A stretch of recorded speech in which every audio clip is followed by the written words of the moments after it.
Hello, everyone. I'm here with the one and only Dave DeWalt.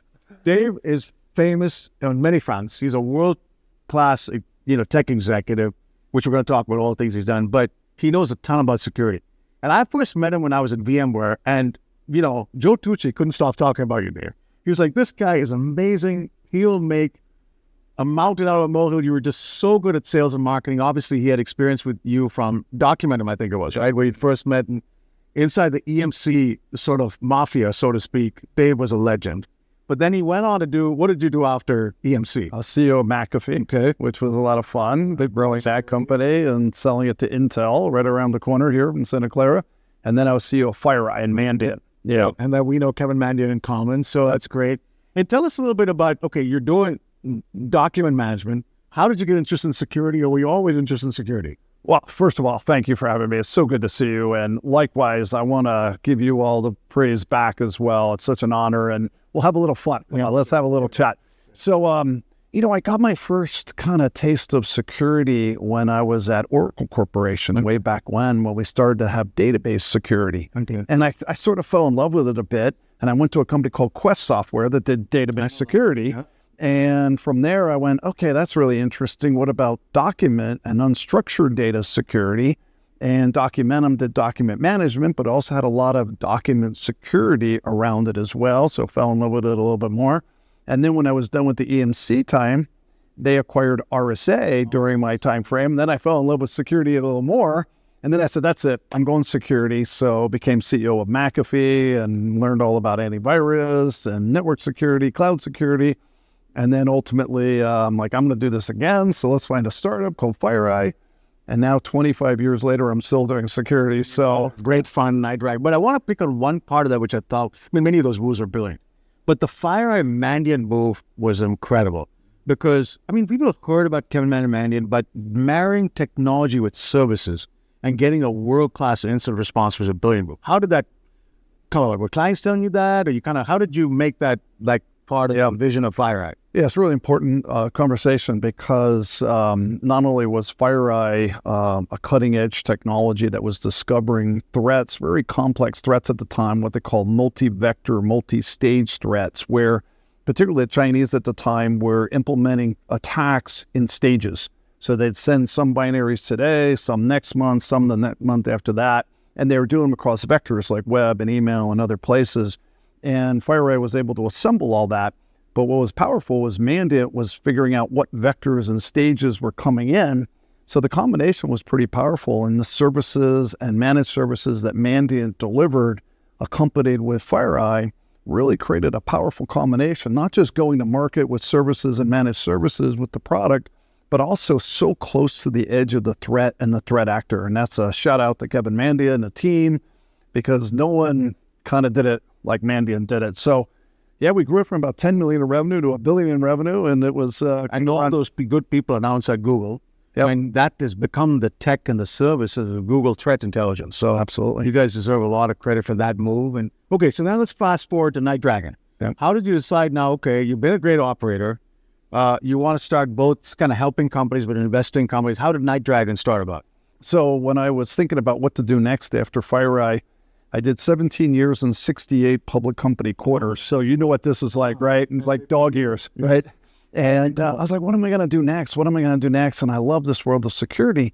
And I really wanted to found my own company.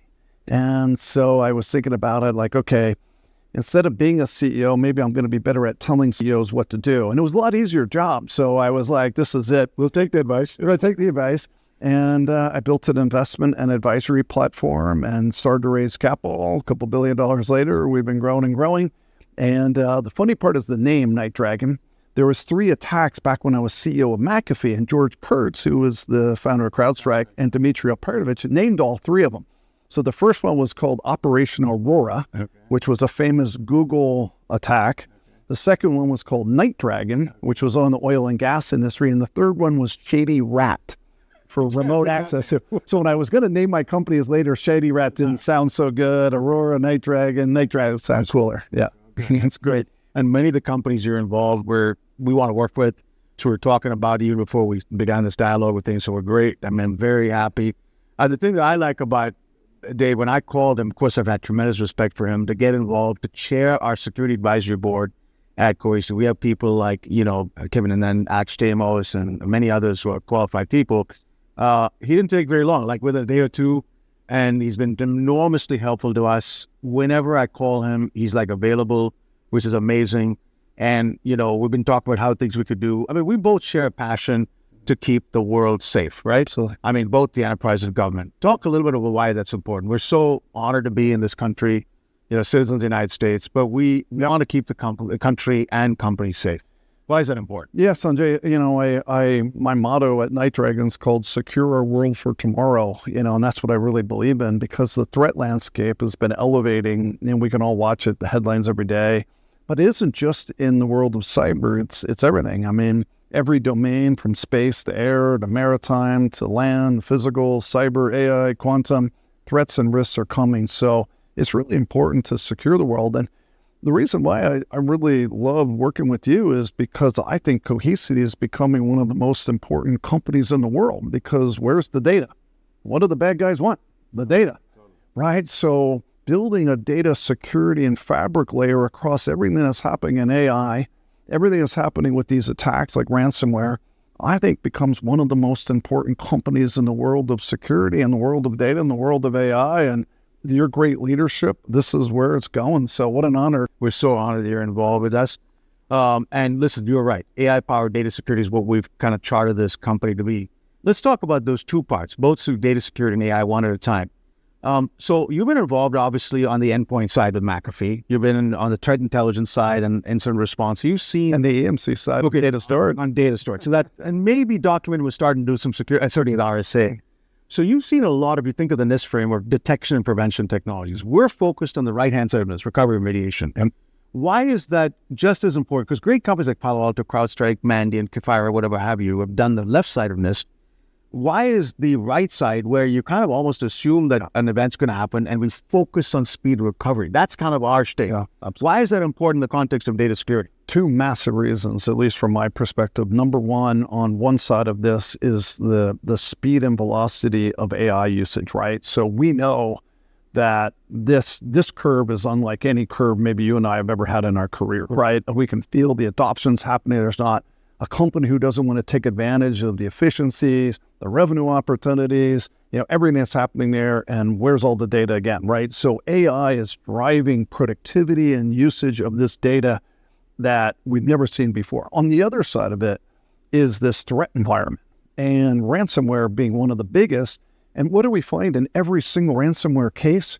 There was some sort of data access problem, some sort of identity access problem. They were able to operationally breach resiliency on recovery. People can't recover very quickly. So every remediation of every ransomware that's happening literally almost every minute of every day right now is causing the sandwich problem. So suddenly you have a cyber breach coming from one end, AI usage on the other end, and every CIO, every C-level should be thinking about, how do I better isolate my data? How do I have better access to that data? How do I protect it? How do I recover that data? What do I do with that data to create more productivity from that data? And where do you sit? Right in the middle of all of that. Right. Now, let's talk about AI. So AI obviously changes a lot of the ways by which hopefully the good guys like us can take advantage. We're very honored to have NVIDIA invest in us now to build generative AI tools like Gaia. How are you seeing the landscape of how AI is being used as a positive force in building good tech like we're doing, but also a negative force by the bad guys to build better ransomware algorithms? Right. Yeah. I mean, it's a symmetrical theater, right? So we have the good guys and the bad guys. So the thing on the good guys side for a minute is kind of three things. One, I see the ability to process data at scale, right? What is AI creating for us?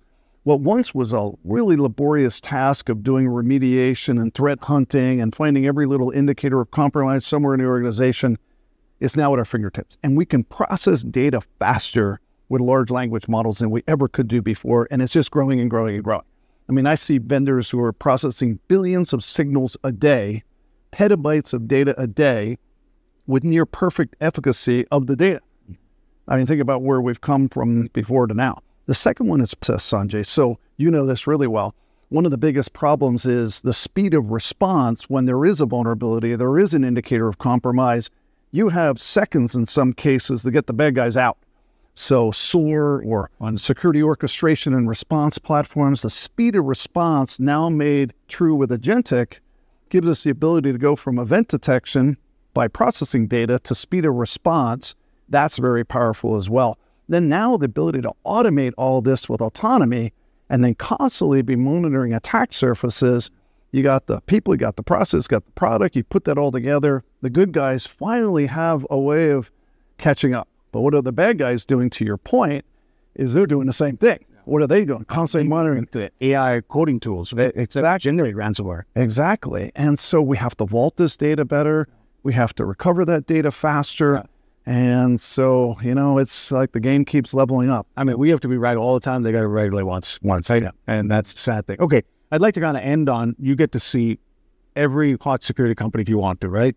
There's 5,000, you can go to RSA or Black Hat or whatever have you. I generally put them in sort of 5 buckets: network security, endpoint security, cloud security, identity, and data security, right? So these are the 5 buckets. There may be more, but these are the 5 that I generally see. Big markets, right? Yep. So then we play in that 5th one with intersection with identity, 2 other areas. You're looking at all these companies. Where are you seeing hot companies right now? What's the category of investments? Talk a little bit, because the entrepreneurs are probably watching this too. Them VCs, you talk to all of them. In those 5 or other areas, where are you seeing companies right now that are getting your interest? I mean, I'm not just saying this, identity and data over and over again, right?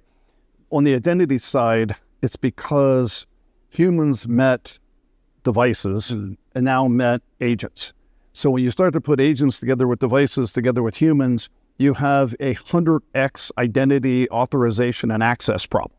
But what is those? Because an agent becomes just like a virtual person. Exactly. Right? Or a machine becomes a virtual person, since the problem became 10 or 100. Right. Instead of that device asking for an authorization, now you have a fleet of 1 million agents asking for that authorization.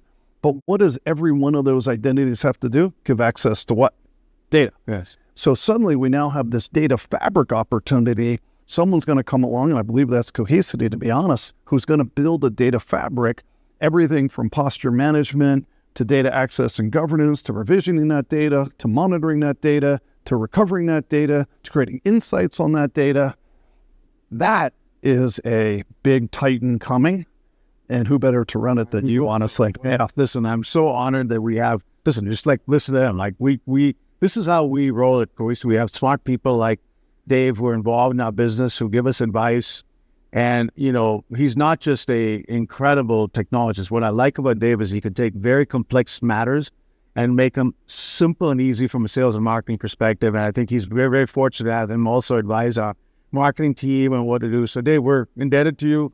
Keep innovating, man. I mean, you got all these startups you're involved in. Some of them you're going to be sending us our way to talk to and partner with. And I think you've done a lot to keep the country safe. I'm looking forward. And by the way, likewise, we're doing this company's lucky to have you, my friend. When it comes to technical acumen, business acumen, drive, humility, honesty, all the things that I love in a CEO, we love in you, my friend. So thank you so much. Appreciate it. Ladies and gentlemen, Dave DeWalt, I hope you're enjoying this chat together. Thank you.